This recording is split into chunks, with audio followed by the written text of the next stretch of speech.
Merci beaucoup pour ces aimables paroles de bienvenue. J'ai pas besoin d'en dire plus sur ma personne.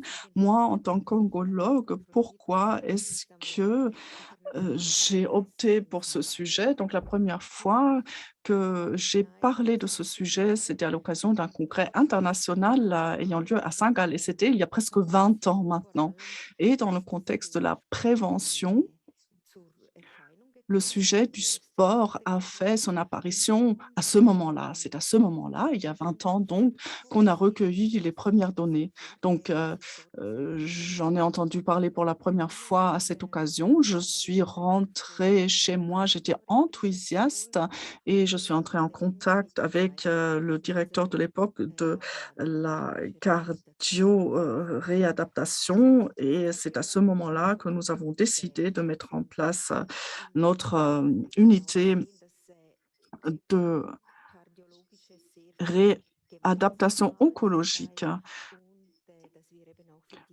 On peut voir, que la cardiologie et le cancer ont certains points en commun et qu'aussi en oncologie, on dépend du savoir-faire de physiothérapeutes, mais aussi de cardiologues. Je vais vous présenter ça plus en détail. Dans un premier temps, je vais vous parler de la prévention, prévention en matière de cancer grâce aux activités physiques. Après, je vais, aborder la question, de savoir quelle influence a une activité physique régulière, sur l'évolution, de la maladie du cancer et je vais vous parler de la réadaptation oncologique par la suite.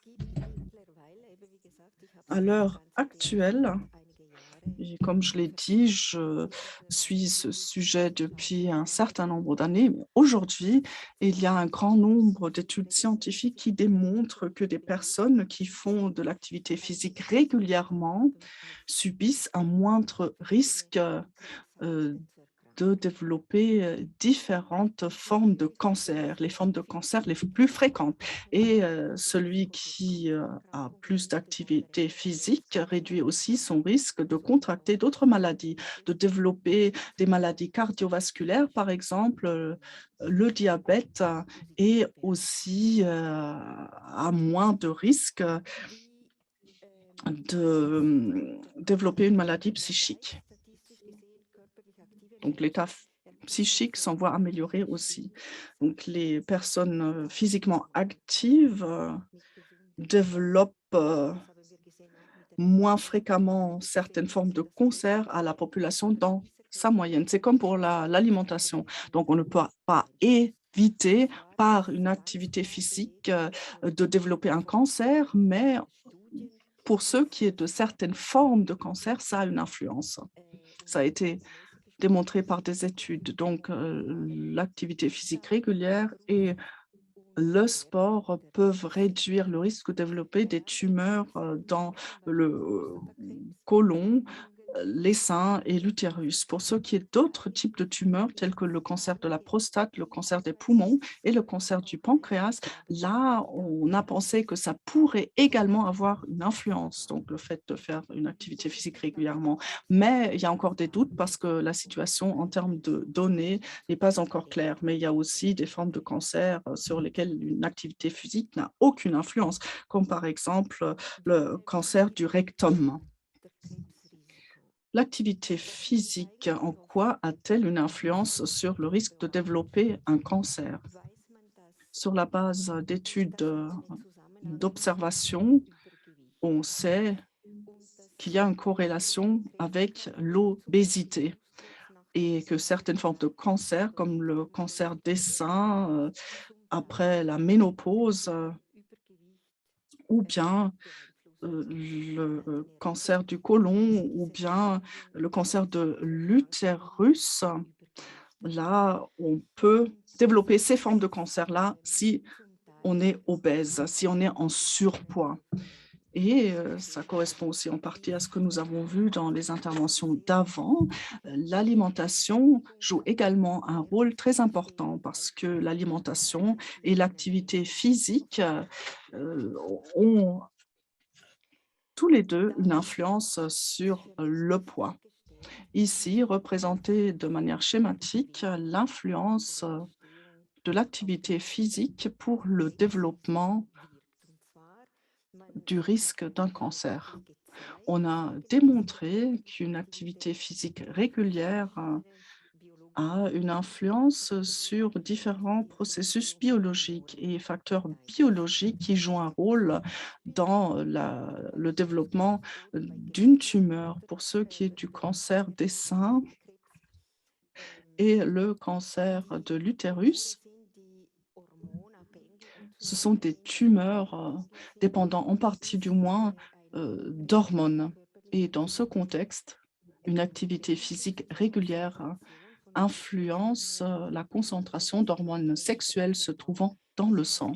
Et ceci peut en partie réduire le risque de développer une telle forme de cancer. Pour ce qui est des types de tumeurs qui sont en relation avec un surpoids, parallèlement aux hormones sexuelles, d'autres hormones également jouent un rôle. Le niveau d'insuline, par exemple, ou la concentration d'autres substances messagères se trouvant dans le sang. L'insuline, par exemple, peut être un facteur à croissance des cellules tumorales. Donc, une activité physique régulière peut intervenir sur ces facteurs-là et par conséquent réduire le risque de développer un cancer. Parallèlement à ça, une activité physique régulière a aussi des effets de régulation sur des processus d'inflammation chronique au sein du corps, sur le système immunitaire, tout comme sur des mécanismes de réparation propres au corps par rapport au matériel génétique.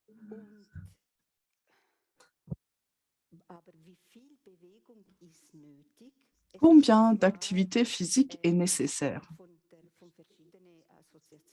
Différentes associations ont publié des directives, comme par exemple le réseau suisse de santé et d'activité physique dit par exemple qu'il faudrait réaliser des activités physiques d'au moins 2 heures et demie par semaine sous forme d'activités de tous les jours ou de sport d'une intensité moyenne, au moins moyenne. Madame Schneider vous l'expliquera tout à l'heure bien mieux que moi, mais ce qui est important de savoir, c'est qu'il faudrait éviter de rester assise pendant très longtemps. Donc si on travaille dans un bureau, il faudrait se lever régulièrement et bouger un peu. Et on sait aussi que d'autres activités sportives telles que les entraînements de l'endurance, entraînements de sur la force musculaire aussi et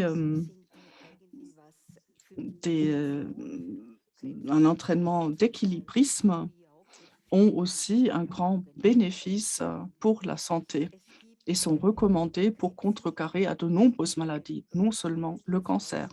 La Ligue suisse contre le cancer a publié de très belles brochures très informatrices qui montrent ce qu'on peut faire pour lutter contre le risque de développer un cancer dans la vie quotidienne. Donc, ces brochures montrent quelles activités, quels petits mouvements intégrer dans la vie de tous les jours pour en arriver à un niveau suffisant d'activité physique. Et la Ligue suisse contre le cancer a également développé différentes brochures contenant des adresses utiles et des instances pouvant fournir un soutien lorsque on a développé un cancer, pour en savoir plus sur comment une activité physique peut être utile dans ce contexte.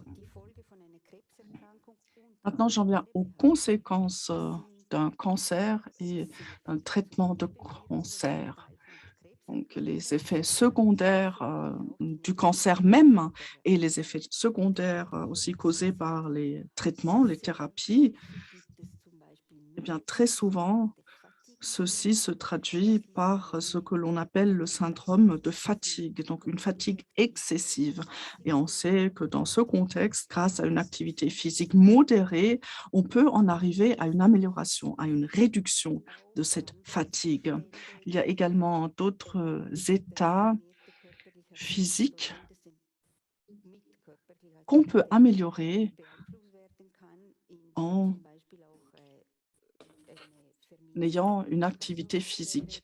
Donc, des risques cardiovasculaires réduits, on peut hem, améliorer la fonction immunitaire et très souvent, des activités physiques telles que le sport et le fitness, pardon, ces activités-là, on les réalise ensemble avec d'autres personnes et ça apporte aussi un soutien du côté psychique. Ça permet de rencontrer des personnes et de réaliser des activités en commun. Donc, ceci, pour avoir des contacts sociaux. Donc, grâce à une activité physique, on peut aussi, être réintégré dans la vie professionnelle. Donc, après un traitement de cancer, si la condition physique le permet, on peut avoir recours à une activité physique pour améliorer l'état en général, pour reprendre plus vite son activité professionnelle. Et ce qui a été démontré aussi, c'est qu'à l'heure actuelle, il y a beaucoup d'études à long terme qui démontrent que grâce à une activité physique, même pendant la maladie, pendant la thérapie du cancer, que ça peut même avoir une influence positive sur l'évolution même de la maladie. On peut, du moins, être plus performant et ceci a aussi une répercussion positive sur ce syndrome de fatigue. Une activité physique régulière peut aussi avoir une répercussion positive sur les peurs, les dépressions ou bien les douleurs aux articulations. On peut aussi y avoir une influence en faisant une activité physique régulièrement.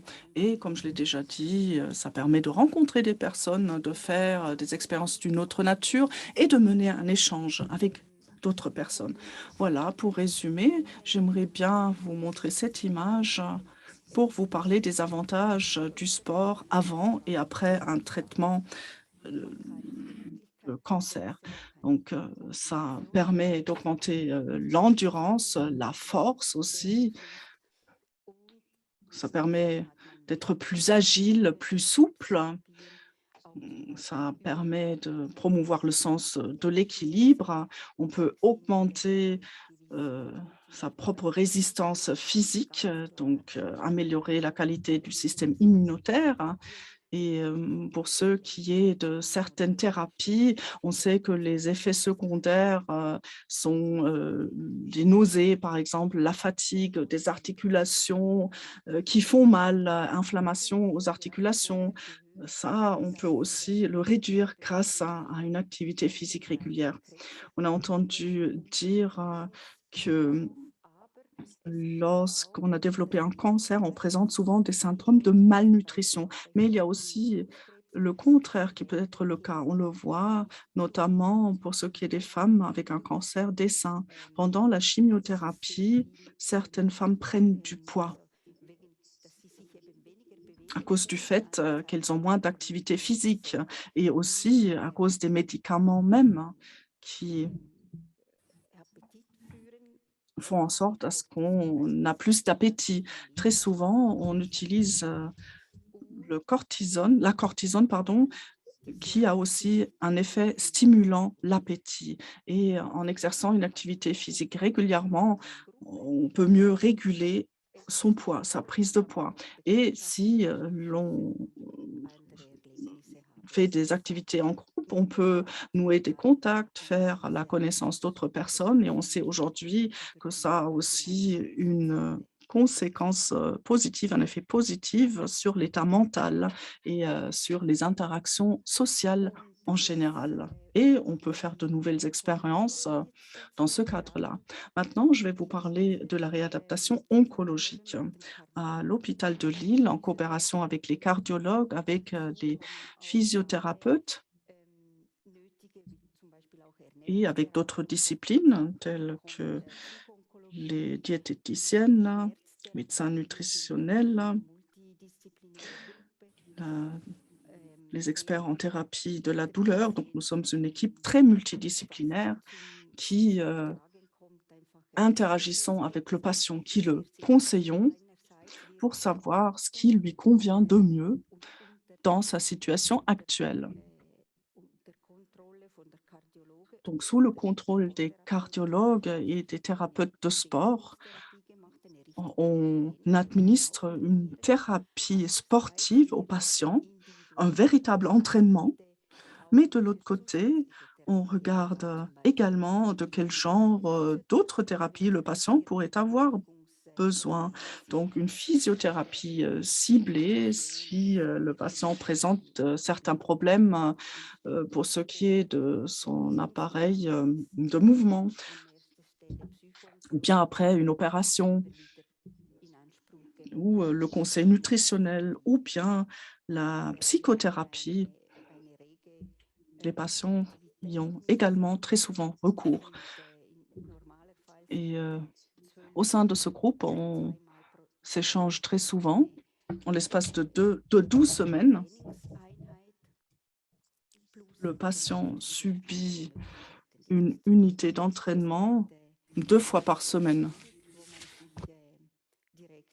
Il y a un lien sur lequel on peut s'inscrire pour avoir recours à ce programme de réadaptation et de prévention ambulatoire pour des patients qui ont développé un cancer. Pour les patients, bien évidemment, il est important de savoir combien de sport, combien d'activités physiques est-ce que j'ai le droit de faire, quel est mon état cardiovasculaire, et on conseille les patients par rapport à cela et on leur met en place un programme d'entraînement spécifique, donc adapté à leurs besoins.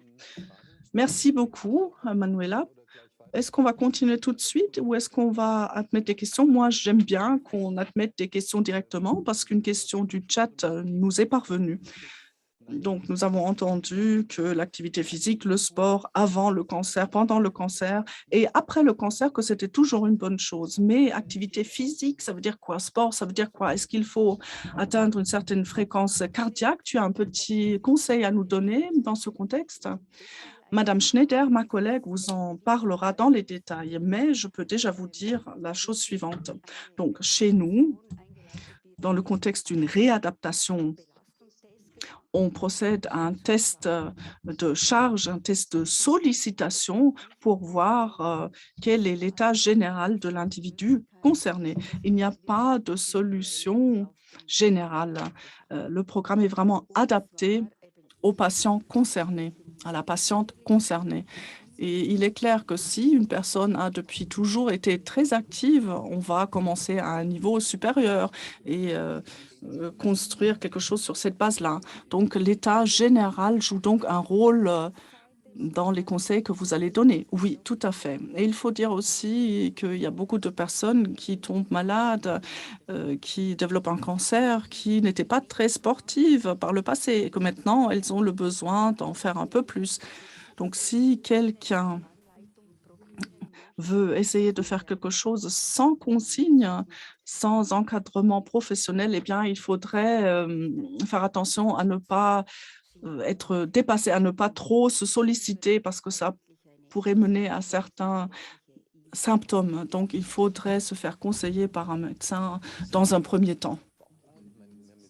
Est-ce qu'il y a une certaine discipline sportive que vous recommanderiez spécialement? Donc, faire de la bicyclette, est-ce que c'est mieux que de faire du footing? Est-ce que faire du sport dehors, c'est mieux que d'aller dans une salle de musculation, le parachutisme, faire du ski? Qu'est-ce que vous conseillerez?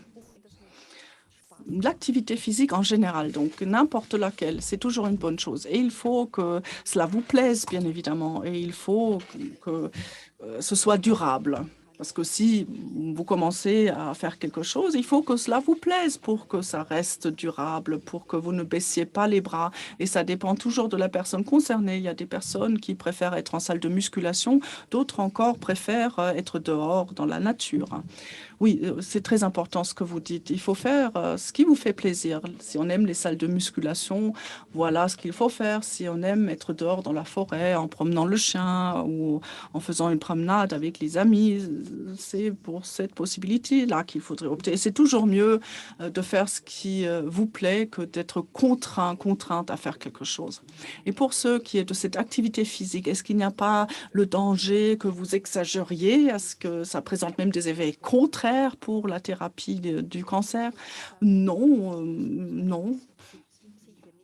En principe, non. Il faut juste faire attention à ce que vous dit votre corps. Il ne faut pas trop vous en demander, mais dans certains cas, vous pouvez bien dépasser vos limites. Et on le voit à l'aide de ce programme d'entraînement qui est progressif. On peut le faire progresser, c'est par échelon. D'accord, merci beaucoup. Je ne vois plus de questions dans le chat, plus de questions dans la salle non plus. Donc, je proposerai de passer à Madame Schneider. Ce que je trouve très passionnant, vous avez dit que vous ne faites pas que des présentations, vous êtes devenue très active, vous avez mis en place une étude aussi. C'est très passionnant. Oui, alors, je vais passer plus loin et c'est pour moi le moment de vous souhaiter la bienvenue à la dernière présentation de cette journée d'information. J'espère pouvoir vous communiquer quelques informations concernant le sport et le mouvement pendant et après une atteinte par le cancer et ses impacts sur le corps et l'esprit aussi. Beaucoup de points ont déjà été mentionnés et j'espère simplement que avec mes slides et avec mes informations, de pouvoir vous donner quelques informations un peu plus détaillées. Tout d'abord, Dr. Abalio a déjà mentionné le fait qu'il y a dorénavant beaucoup d'études qui dépeignent l'effet positif de sport et du mouvement, comme par exemple en termes de fatigue, de qualité de vie ou aussi ici la réduction des syndromes dépressifs. Ceci comme effet positif. Et même si nous supposons que l'activité physique a un impact sur les fonctions cognitives ou un impact sur la douleur, les nausées et la tolérance du traitement, on manque encore une évidence claire grâce à des études à large échelle et de qualité, parce que souvent on a étudié plutôt des petites cohortes. L'un des domaines de recherche où la situation n'est pas encore tout à fait claire, c'est la cardiotoxicité induite par la chimio. Ça a l'air d'être un peu abstrait, j'imagine. La cardiotoxicité, c'est ce qui comprend l'impact négatif d'une chimio ou radiothérapie par rapport au système cardiovasculaire. Dans quelques cas rares, il se peut que ces thérapies amènent des difficultés au niveau cardiovasculaire ou que cela peut induire même des impacts en termes d'arythmie cardiaque. Mon étude étudie l'impact d'entraînement d'endurance sur la fonction cardiaque et c'est ce que je vais vous présenter maintenant. Vous voyez ici un graphique qui liste les différents facteurs qui contribuent à un impact cardiovasculaire lors d'atteinte par une tumeur. Donc, d'un côté, la chimiothérapie qui peut être cardiotoxique, qui bien sûr lutte contre le cancer, mais qui a malheureusement un impact négatif sur le système cardiovasculaire. Et en haut, vous voyez les facteurs à risque, dont certains sont congruents. Par exemple, surpoids, consommation de produits de tabac ou l'âge. Et ces facteurs à risque favorisent d'un côté d'une atteinte au niveau cardiovasculaire, mais de l'autre côté contribuent éventuellement à l'atteinte par le cancer. Au-delà de ça, et nous l'avons déjà entendu, En secondaire à ces thérapies, il y a souvent une réduction de l'appareil musculaire et donc de l'aptitude physique globalement et peut amener à une prise de poids. Donc là aussi, cela amène une prévention suboptimale par rapport à une atteinte cardiovasculaire. Avec ces informations que je vous donne, je ne veux pas vous faire peur non plus, je ne voudrais pas non plus vous désécuriser. Je voudrais plutôt vous adresser un message positif parce que si vous avez un style de vie actif et sain, donc vous faites attention à avoir suffisamment d'activité, si vous contrôlez ces facteurs à risque, c'est vous qui gérez. À ce moment-là, vous pouvez réduire le risque pour une atteinte cardiovasculaire de manière significative. Alors, j'aimerais brièvement vous présenter l'étude CAPRICE. Dans notre étude, nous examinons si une thérapie par le mouvement qui commence déjà lors de la chimiothérapie protège mieux contre l'effet toxique de chimiothérapie au niveau cardiovasculaire. Ont été inclus dans l'étude des patients souffrant d'un cancer des seins ou du système lymphique. Et ce sont des patients à qui on administre des anthracyclines. Donc, c'est une chimio très efficace, mais qui a malheureusement une cardiotoxicité importante. Nous étudions donc la fonction cardiaque, mais nous regardons également si le déroulement au niveau de l'ordre joue un rôle et nous posons la question également aux patients quel est leur ordre préférentiel au niveau psychologique, logistique et en tenant compte d'autres facteurs. Vous trouvez ici un aperçu bref concernant le design de cette étude. Donc, les patientes souffrant du cancer du lymphome ou du sein sont attribuées à deux groupes. Donc, soit le groupe qui fait une thérapie par le mouvement standard ou ceux qui ont une thérapie précoce. Donc, le programme de mouvement participe déjà lors du traitement ici à l'hôpital de Lille, alors que les patients dans la thérapie standard commencent seulement après le traitement. On a déjà parlé de ce programme. C'est un programme qui dure pendant 12 semaines. L'entraînement se fait en groupe avec d'autres patients souffrant de cancer 2 fois par semaine. Et le programme inclut l'endurance et un programme de force, tout comme des aspects de détente. Tous les patients sont vus 3 fois. La première visite se fait avant le démarrage de la chimio. La deuxième juste après la thérapie par anthracycline et la troisième 12 semaines plus tard. Et lors de ces visites, nous regardons d'un côté la fonction cardiaque, nous faisons un test de stress pour voir l'aptitude physique et nous regardons également la qualité de vie. Donc, tous les patients remplissent des questionnaires où il s'agit notamment de la qualité de vie et la question liée à la fatigue. Lors des visites 2 ou 3, nous avons en plus un entretien que nous menons avec les patients. Là, il s'agit surtout, d'un côté, d'évaluer les barrières, c'est-à-dire de poser la question d'éventuels obstacles qui pourraient expliquer pourquoi un entraînement a été raté ou pourquoi, par exemple, un moment d'entraînement à la maison n'a pas été suivi. Nous aimerions également savoir ce qui motive les patients d'être actifs régulièrement et on leur pose la question de stratégies qu'ils ont peut-être appliquées pour dépasser certaines barrières. Tout à la fin, on aimerait savoir l'évaluation des patients, bien sûr, et afin de savoir quel est pour eux le moment choisi pour faire un tel programme de mouvement, pendant la chimiothérapie ou plutôt après. Dans ce rapport, j'aimerais vous présenter une étude où il s'agit justement de ces points-là. Nous avons mené des entretiens par téléphone avec 19 patients souffrant de cancer de sein entre janvier 2017 et mars 2021. et qui ont été vus ici à l'hôpital de Lille et qui ont suivi un programme de réhabilitation cardio-oncologique. Ceci se fait en coopération entre la cardiologie et l'oncologie. Et ces patients ont participé à ces programmes et on leur a posé la question concernant les barrières, les motivations et les stratégies.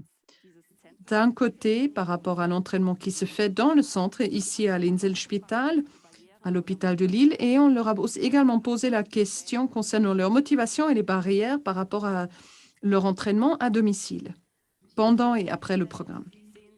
Et vous voyez ici les réponses de ces patients en rapport à leur raison de motivation. Et vous voyez que cela montre une grande différence entre l'entraînement à domicile et au centre. Et vous voyez que notamment pour l'entraînement à domicile, l'avantage anticipé ou déjà vécu du sport et du mouvement sur le bien-être physique et psychique a joué un rôle important pour beaucoup de patients. C'est quelque chose que j'entends régulièrement de la part de nos participants aux études. Lorsqu'on leur pose la question, on nous dit souvent que le sport, le mouvement, qui est très varié dans le cycle d'une chimio, ce n'est pas la même chose tous les jours. On ne peut pas faire la même chose chaque jour non plus. Mais on nous dit souvent que j'ai simplement remarqué que ça m'a fait du bien. J'ai une meilleure performance cognitive, j'ai eu plus d'énergie, j'étais moins fatiguée. Et c'est justement ce que les patients ont mentionné dans le cadre de cette étude. À côté de l'aspect de plaisir et de joie de bouger. Au centre, on a vu qu'il y a surtout un soutien social qui est vécu sous la présence des thérapeutes et des autres patients également. Ils sont présents et on peut simplement avoir un échange. Cela a apporté une réelle motivation. Et le côté structuré de l'entraînement ainsi que l'engagement, c'est-à-dire d'avoir des rendez-vous réguliers qui étaient fixés dans l'agenda et qui donnaient une certaine routine aux patients. Sur ce slide, vous voyez maintenant les barrières qui ont été présentées ou indiquées par les patients. Les barrières telles que listées ici et que vous voyez ici en bas ont été reparties en barrières physiques, psychiques et liées à l'entourage. Donc, les barrières physiques peuvent avoir attrait aux effets liés à la thérapie, d'autres atteintes en lien au corps. Les barrières psychologiques sont surtout en lien avec la motivation des patients, alors que ce qu'on a appelé les barrières liées aux circonstances, c'est lié à l'entourage, un rendez-vous de médecin, lié au lieu de travail ou à la famille. Et ce qu'on voit très bien ici, c'est une comparaison qu'on a fait entre le centre, l'entraînement dans le centre, et l'entraînement à domicile en jaune et en bleu. Et on voit que les barrières psychologiques étaient beaucoup plus fortes à domicile, alors que les barrières physiques et de l'entourage ont été mentionnées presque au même niveau pour les deux autres. C'est ce qu'on voit lorsqu'on parle de ces deux barrières entre le centre et l'entraînement à domicile. Là, on mentionne beaucoup la fatigue, les rendez-vous médicaux et des engagements professionnels qui expliquent le fait d'avoir raté un entraînement. Cela représente 20 à 30 des patients qui ont indiqué ces raisons. Mais si maintenant nous regardons l'entraînement à domicile, nous voyons que plus de 60 indiquent la motivation interne pour expliquer pourquoi une unité n'a pas été effectuée. Cela nous a bien représenté une fois de plus à quel point un tel programme de réhabilitation cardio-oncologique peut être, parce qu'il y a une certaine liabilité qui est donnée, que l'on ne peut pas produire soi-même indépendamment à la maison. Sur ce slide suivant, vous voyez, vous avez peut-être déjà commencé à réfléchir concernant les barrières chez moi, dans mon domicile. Pourquoi est-ce que je ne réussis pas d'être actif? chez moi. Et j'aimerais vous montrer les stratégies que les patients questionnés ont indiquées dans le cadre de cette étude et peut-être que vous pourrez emporter quelque chose pour vous-même également. Vous voyez ici ce graphique et du côté gauche, vous voyez les barrières qui ont été indiquées, reparties par barrières psychologiques, barrières liées à l'entourage et finalement les barrières physiques. Et à droite, vous voyez la stratégie, les stratégies appliquées par les patients pour dépasser ces barrières ou ces obstacles. Nous avons pu repartir les stratégies en vert. Il s'agit de stratégies en lien à un changement de comportement et en bleu, des adaptations liées aux conditions de l'entraînement. Et lorsqu'on regarde ce graphique une première fois, on voit tout de suite, ou peut-être pas, justement, qu'il n'y a pas une seule stratégie qui s'applique à une seule barrière et qui est utile et aide à la surmonter une fois et pour toutes. C'est vraiment quelque chose qui est fortement individualisé. Chaque patient a développé ses propres stratégies. Et fait est qu'une stratégie peut aider à dépasser plusieurs barrières ou une barrière nécessite peut-être plusieurs stratégies.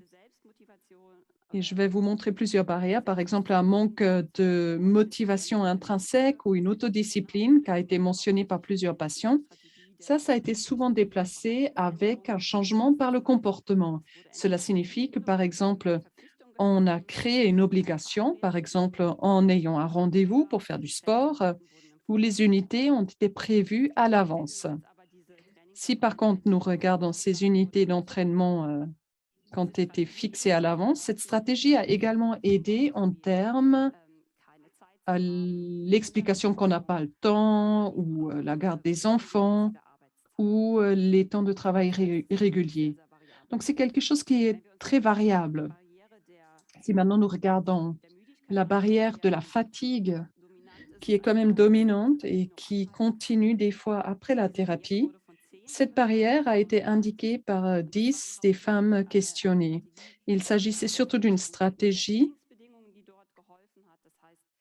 une stratégie liée au changement des conditions d'entraînement qui ont aidé à dépasser ça. Des fois, on a prévu 1 heure d'activité, la marche nordique avec des amis, par exemple. Mais comme la fatigue était présente à ce moment-là, au final, c'était peut-être juste une demi-heure et l'efficience était un peu réduite, mais ça fait que la patiente a réussi à être active à ce jour-là.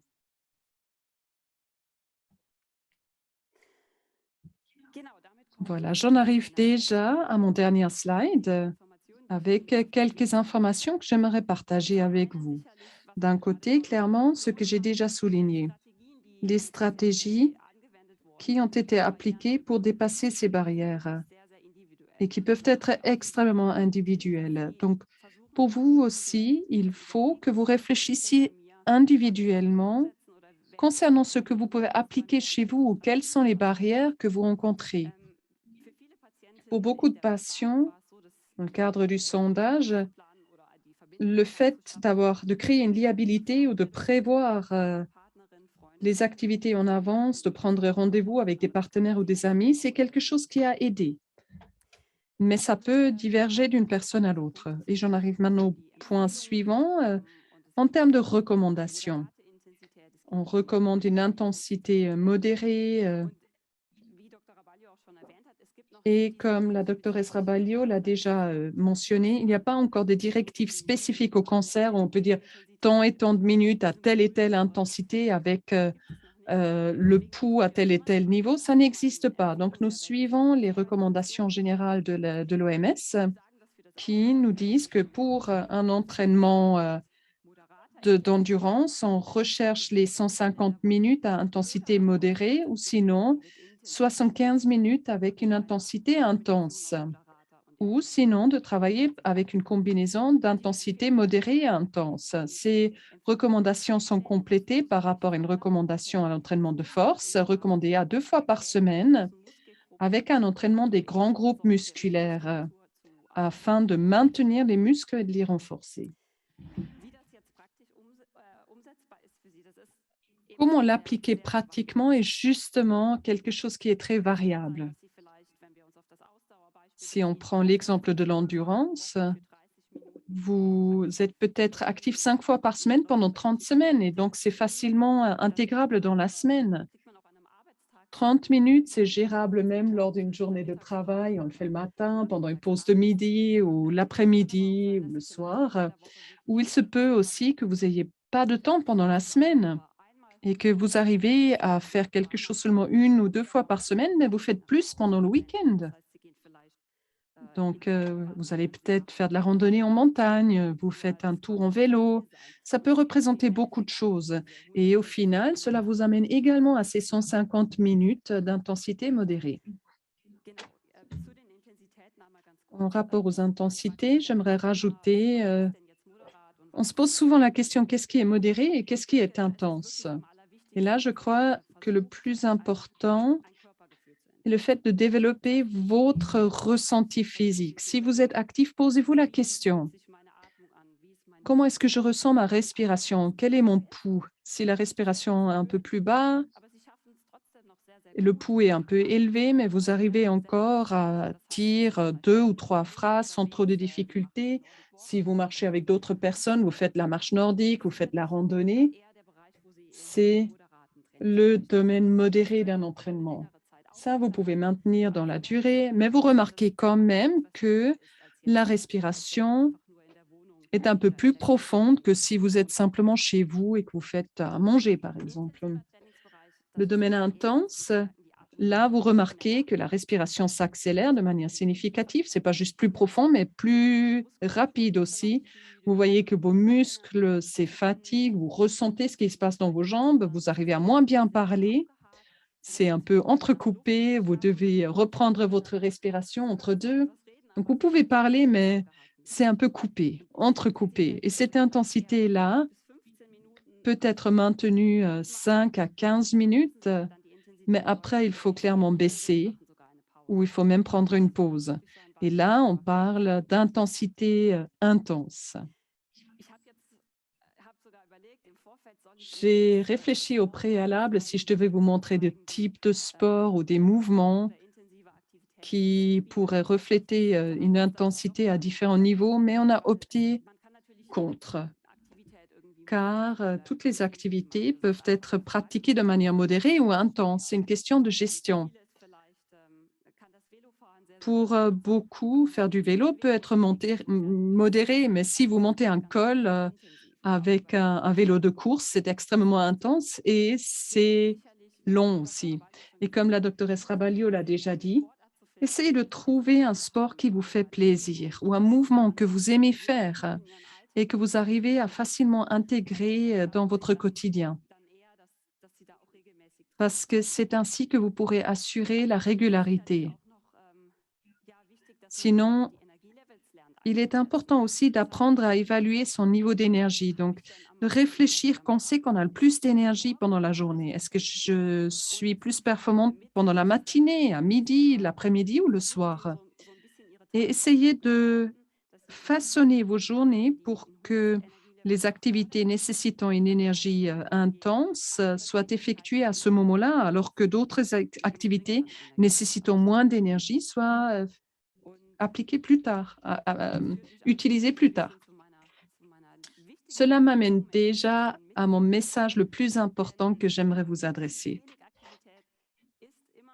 Peu d'activité est mieux qu'aucune activité. Oui, en principe, on recommanderait à tous nos patients de s'exténuer des fois. Des fois, il faut mettre son corps au défi, mais il y a aussi des jours où ce n'est pas possible. Il y a des jours où on est fatigué, où on subit un autre effet secondaire d'une thérapie qui ne permet pas de rentrer dans ces domaines-là. Ces jours-là, essayez simplement de faire ce que vous pouvez faire, de trouver les activités qui s'effectuent avec une intensité modérée, même si ça veut juste dire faire un tour autour de la maison. Ou si le week-end, vous aviez prévu de faire un magnifique tour en vélo ou une magnifique randonnée en montagne, il pleut des cordes et vous vous dites, mais que faut-il faire? Essayez de trouver des alternatives, trouver d'autres activités ou Même si ce n'est que 10 minutes, sortez en vous protégeant contre la pluie, faites une petite promenade sous la pluie. C'est mieux que rien faire du tout.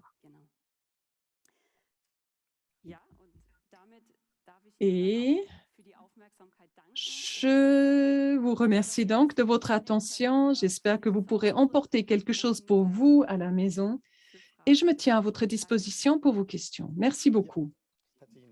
Merci beaucoup de cette présentation. Je pense qu'il y a eu beaucoup de remarques importantes, ainsi que le fait que peu d'activités est mieux qu'aucune activité, surtout lorsqu'on a des objectifs élevés. C'est bien d'en atteindre déjà une partie. Prendre l'escalier à la place de l'ascenseur, c'est déjà une chose, c'est déjà une bonne chose. Question dans le chat. Ma tante âgée de 83 ans, souffrant d'un cancer de l'utérus, travaille dans le jardin. Est-ce que ça compte comme mouvement, comme activité? Ça, c'est un excellent exemple, je trouve. J'ai beaucoup parlé d'activités de sport dans ma présentation, mais justement, ces activités telles qu'un travail dans le jardin, ça peut être assez intense. Et pour une personne âgée de 83 ans, on peut être pas mal essoufflé. Donc oui, clairement, cela fait partie des activités physiques. Il peut s'agir d'activités au quotidien qui jouent un rôle, le travail dans le jardin, ou si on a une grande activité manuelle, on travaille dans la maison, cela fait partie d'activités physiques. Je pense que c'est un bon point d'intégrer les activités au quotidien, de les faire de manière évidente. J'ai souvent souri lorsque j'étais étudiant. On va en voiture au fitness, on fait un entraînement et on rentre en voiture. Là, je me dis souvent, il y a une petite erreur quelque part. Je pense que c'est justement cela. Tu l'as évoqué d'ailleurs, la motivation. Certains d'entre nous, un home trainer, un entraîneur à la maison, et souvent c'est utilisé juste pour suspendre la lessive. C'est rarement utilisé pour son intention primaire. Souvent, on l'achète, on le pose dans un coin. Donc, il faut trouver des trucs et des astuces, le poser quelque part où on aime être. Peut-être éviter la buanderie ou alors utiliser une télévision à côté, utiliser des podcasts afin de suivre les nouvelles ou de regarder un film pendant l'entraînement afin de générer un certain plaisir. Parce que le plaisir au mouvement, c'est ce qui va faire effet de déclencheur du fait qu'on continue à le pratiquer. Je crois qu'il y a un défi important dans le fait, et peut-être que vous avez une bonne idée, les personnes qui ont depuis toujours aimé le mouvement continueront à aimer le mouvement. Le vrai défi, c'est pour ceux qui ont pratiqué peu de sport et maintenant on fait face à un diagnostic de cancer. Donc, comment est-ce qu'on peut travailler avec des personnes peu motivées pour qu'ils deviennent des personnes motivées par le mouvement? Notre expérience, et c'est quelque chose que nous avons vu dans cette étude, pour les patients qui n'ont pas cette expérience et qui ont moins ce ressenti physique par rapport à ce qu'ils peuvent réellement faire, quelles sont les activités à faire, quelles sont les activités à éviter. Là, je pense qu'un programme de réhabilitation cardio-oncologique est certainement un bon démarrage. Car c'est quelque chose qu'on entend régulièrement. C'est justement dans le cadre de ce programme que ces patients euh, se sentent en sécurité. C'est supervisé, il y a des personnes qu'on peut questionner, il y a d'autres patients dans la même situation et on recommence à charger son corps. Et ça donne un sentiment de sécurité et ainsi de la motivation. Et c'est dans le cadre de ces programmes que nous essayons de dépasser le cadre fixé. Nous essayons de donner un conseil global à nos patients afin de trouver un programme de suite qui leur conviendrait et qui leur permettrait de pratiquer au quotidien. Donc, je pense qu'un tel programme pourrait certainement aider au démarrage. Il y a déjà beaucoup de groupes pour les patients cardiaques, mais dans les programmes de longue durée, il y a encore peu d'offres pour les patients souffrant d'un cancer. Il y a encore peu d'offres avec des heures d'entraînement réguliers où on peut s'entraîner en groupe. On est en train de monter un tel programme de sorte à ce que, au moins une fois par semaine, il y ait une offre pour des patients et patientes atteints d'un cancer. Donc, dès février, il y aura certainement quelque chose. Et c'est peut-être un bon démarrage pour ces patients. C'est justement ma question. On connaît les groupes de sport cardio qui permettent d'éviter un deuxième, troisième crise cardiaque. Ce serait certainement intéressant pour les patients atteints d'un cancer où on peut se rencontrer, se soutenir. Et là, encore une fois, la remarque vers la Ligue contre le cancer bernoise ou suisse qui propose des sorties, des week-ends de randonnée, de groupes de sport. Il y a des offres. Pas assez au moment actuel, mais il y a déjà quelque chose. Donc, on a un échange, on a une instruction, on peut trouver de la motivation à participer. Là, encore une fois, je pense que les ligues contre le cancer sont un bon point de contact. Merci beaucoup, vous m'avez bien motivé. Peut-être que je vais enlever la lessive de mon appareil de fitness à la maison et que je vais m'entraîner. Merci beaucoup de votre attention. Je vous souhaite un excellent week-end. Beaucoup de repos à domicile. Si vous rentrez, prenez l'escalier, bien sûr, et faites du sport. Merci beaucoup. Au revoir.